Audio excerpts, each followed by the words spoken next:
আমাদের বলা হয়েছে ভারত ছিল কুসংস্কারে ভরা এক দেশ। কিন্তু যদি প্রশ্ন করি, শূন্য কে আবিষ্কার করেছিল? দশমিক সংখ্যা কে দিয়েছিল পৃথিবীকে? জ্যোতির্বিদ্যা কে শিখিয়েছিল? আজ আমরা ইতিহাসের পাতা উল্টাবো না। আজ আমরা ইতিহাসকে প্রশ্ন করব। স্বাগতম কোণার্ক সূর্য মন্দির চূড়ান্ত সত্যে। পার্ট 1। প্রাচীন ভারত বনাম আধুনিক বিজ্ঞান।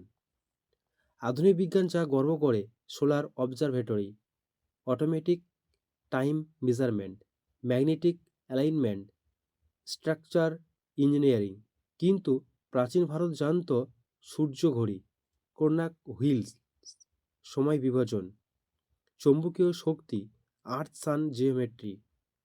তাহলে প্রশ্ন, যদি ভারত অবৈজ্ঞানিক হতো তাহলে কোণার্ক কীভাবে সম্ভব? উত্তর একটাই, আমাদের ইতিহাস অসম্পূর্ণ। পার্ট 2। আধুনিক বিজ্ঞান যেগুলো আবার আবিষ্কার করেছে, যেমন ম্যাগনেটিক লেভিটেশন, আজ বুলেট ট্রেন, তখন Konark floating idol. Solar alignment, আজ নাসা প্রজেক্ট, তখন sun aligned temple core. Time measurement, আজ অ্যাটমিক ক্লক, তখন ছিল স্টোন হুইল স্যান্ডওয়েল।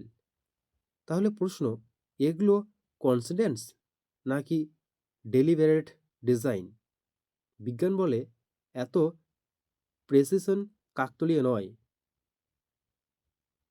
পার্ট 3। জ্ঞান ধ্বংস, শিক্ষা ব্যবস্থা। একসময় জ্ঞান লেখা হতো না, মুখে মুখে শেখানো হতো।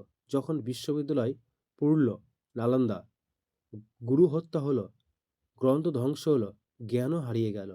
ব্রিটিশ শিক্ষা ব্যবস্থা ভারতকে শেখালো চাকরি, শেখালো না চিন্তা, শেখালো না প্রশ্ন। ফলাফল, আমরা নিজের অতীত ভুলে গেলাম। কোণার্ক কেন ধ্বংসকর? কোণার্ক প্রমাণ করে ভারত শুধু ধার্মিক ছিল না, ভারত ছিল সায়েন্টিফিক সিভিলাইজেশন। যদি এটা স্বীকার করা হয়, ইতিহাসের কেন্দ্র ইউরোপ থাকবে না। রহস্য চেপে রাখা সহজ, প্রশ্ন এড়িয়ে যাওয়া নিরাপদ। বিশ্বজুড়েই একই নকশা, Egypt pyramid, Mexico sun temple, Cambodia অ্যাগনক ওয়াট, ইন্ডিয়া কোণার্ক। সব জায়গায় solar alignment, stone technology, astronomical focus. প্রশ্ন, একই জ্ঞান কি বিশ্বজুড়ে ছড়িয়েছিল, নাকি একটাই প্রাচীন উন্নত সভ্যতা ছিল? সত্যটা কি?